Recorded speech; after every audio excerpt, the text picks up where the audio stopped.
আগের পর্বে আমি দেখিয়েছি আপনাদের ভেটকি মাছ দিয়ে কী করে বানানো যায় একটা মাছের প্রিপারেশন, যার নাম ফিশ পাতুরি। এই পর্বেও মাছেরই আরেকটা প্রিপারেশন করব, যেটা একটু পাঞ্জাবের দিকে গিয়ে করি।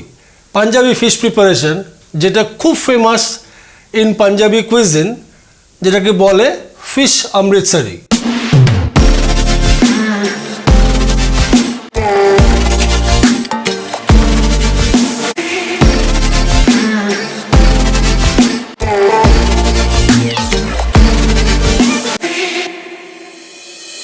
ফিশ অমৃতসরি প্রিপারেশনে প্রথমে আমরা মাছটাকে একটু ম্যারিনেশন করে নেবো, ফার্স্ট ম্যারিনেশন, এবং আমরা মেন ম্যারিনেশন করব এবং মেন ম্যারিনেশন করে মাছটার সঙ্গে মিশিয়ে সেটাকে আমরা ভেজে নেব। প্রথমেই তাহলে মাছটাকে আমরা কেটে নিই।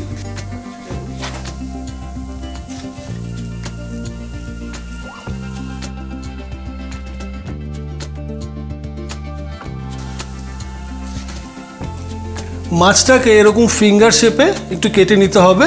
মাছটাকে কেটে নিয়ে আমরা এটাকে ফার্স্ট ম্যারিনেশনে রেডি করে নেবো। তার জন্য আমরা একটা বোলের মধ্যে মাছটাকে নিয়ে নেব, তার মধ্যে দেব খানিকটা নুন আর ভিনেগার, আর দেব জল। জল ততটুকুই দেবো যতটুকু মাছটা ডুবে থাকতে পারে। এবার ভালো করে এটাকে মিশিয়ে আপনারা এটাকে রেখে দেবেন 15 মিনিট, এবং তারপরে মাছটাকে এই জলের মিশ্রণ থেকে বের করে নিয়ে ভালো করে চিপে, বা আপনারা চাইলে মাছটাকে আরেকবার ধুয়েও নিতে পারেন, ধুয়ে নিয়ে ভালো করে ড্রাই করে ফাইনাল ম্যারিনেশনের সঙ্গে মিক্স করে আইটেম বানানো শুরু করে দিতে হবে। চলুন তাহলে আমরা এবার সেকেন্ড ম্যারিনেশন, যেটা মেন মাছের সঙ্গে মিক্স করে আমরা ফ্রাই করব, সেই ম্যারিনেশনটা তৈরি করি। ফিশ অমৃতসরি প্রিপারেশনে এবার আমরা মেন ম্যারিনেশন তৈরি করব। এই ম্যারিনেশন করার জন্য আমরা যে ইনগ্রেডিয়েন্টসগুলো দেব তার কারণগুলো আমি বলে দেবো দেওয়ার সময়। আপনারা সেইভাবে জিনিসটাকে ইউজ করবেন, দেখবেন ভীষণ ক্রিস্পি, ভীষণ সুন্দর হবে এই ফিশ অমৃতসরি মাছটা খেতে। পাঞ্জাবে গিয়ে কিছু প্রিপারেশন আছে যেগুলো না খেলেই নয়, তার মধ্যে কিন্তু এই একটা ফিশ অমৃতসরি। তাহলে মেন ম্যারিনেশন করার জন্য আমাদের নিতে হবে ginger garlic paste,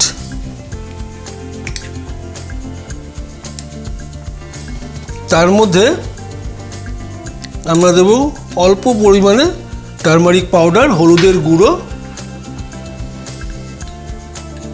Kashmiri red chilli powder.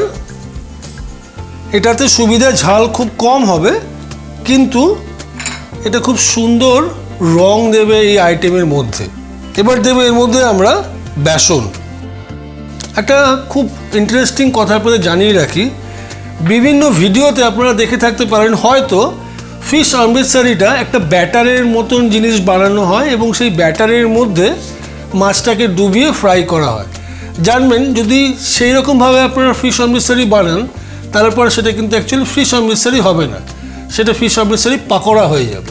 তো দুটোর মধ্যে একটা ডিফারেন্স আছে। আপনাদের যে মিক্সচারটা বানাতে হবে সেটা হবে ড্রাই মিক্সচার। এর মধ্যে দেব অল্প পরিমাণে চালের গুঁড়ো। খেয়াল রাখবেন চালের গুঁড়োটা দেওয়ার মেন ফাংশন হচ্ছে এরা এই মাছ প্রিপারেশনটাকে সুন্দর ক্রিস্পি একটা টেক্সচার দেবে।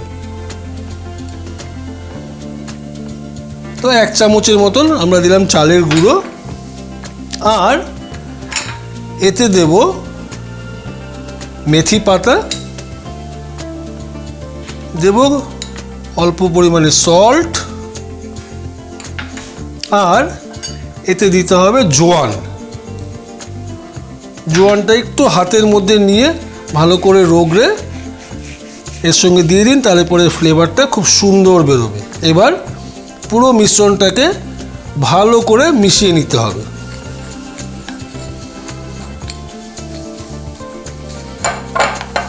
আর এতে দেব সামান্য টক দই। ব্যাস সব কিছু দেওয়া শেষ। এবার এটাকে ভালো করে মিশিয়ে নেওয়া যাক। আমাদের মাছটাও রেডি হয়ে গেছে। আপনাদের দেখাবো যে মাছটা মিনিট 15-20 এই ভিনিগার সল্ট সলিউশনে রাখলে পরে কেমন দেখতে হয়। দেখুন মাছ থেকে একটা কেমন সাদাটে পুরো জল বেরিয়ে গেছে। এই অবস্থায় মাছটাকে ভালো করে আমাদেরকে চিপে তুলে নিতে হবে অন্য জায়গায়। আপনারা যদি চান ইভেন একবার ধুয়েও নিতে পারেন। আমি ধুচ্ছি না, তার কারণ এই মাছের ভিতরে যে ভিনেগার এবং সল্ট দিয়ে আমরা ম্যারিনেশন করে রেখেছি, মাছের ভিতরে কিন্তু এই নুনের স্বাদটা বা ভিনেগারের স্বাদটাও খানিকটা পৌঁছবে, কাজেই এটা রাখাটাই বেটার। তাহলে মাছটাকে এবার আমরা এই ভিনেগার সল্ট সলিউশন থেকে তুলে নিই। আবার দেখবেন এমন জন্য চাপ দেবেন না যে মাছটাই ভেঙে গেল।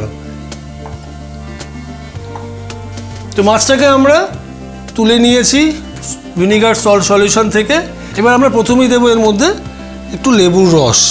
আমি মোটামুটি এখানে 500 গ্রাম মতন মাছ নিয়েছি, তাতে আমি একখানা লেবু ইউজ করছি। লেবুর রসটা দিয়ে ভালো করে এটাকে আগে মিশিয়ে নিই। মিশিয়ে নেওয়ার পরে এই যে ম্যারিনেশনটা আমি বানিয়েছি এটাকে এর সাথে আমি মিক্স করে দিই।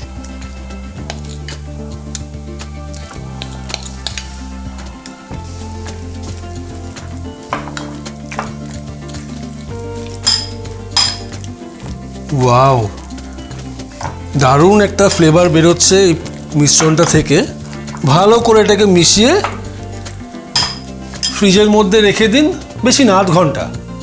তারপরে আমরা এটাকে ভেজে নেব। তো এটাকে আমি ততক্ষণ ফ্রিজে রেখে ম্যারিনেট করে 8 ঘন্টা, আর সেই সময় আমি কড়াইতে তেলটাকেও গরম করে নিই। তেলটাও গরম হয়ে যাবে, মাছটাও রেডি হয়ে যাবে, ভাজবো আর খাবো। কড়াইতে তেলটা আমার গরম হয়ে গেছে, আর দেরি কিসের, চলুন শুরু করা যাক।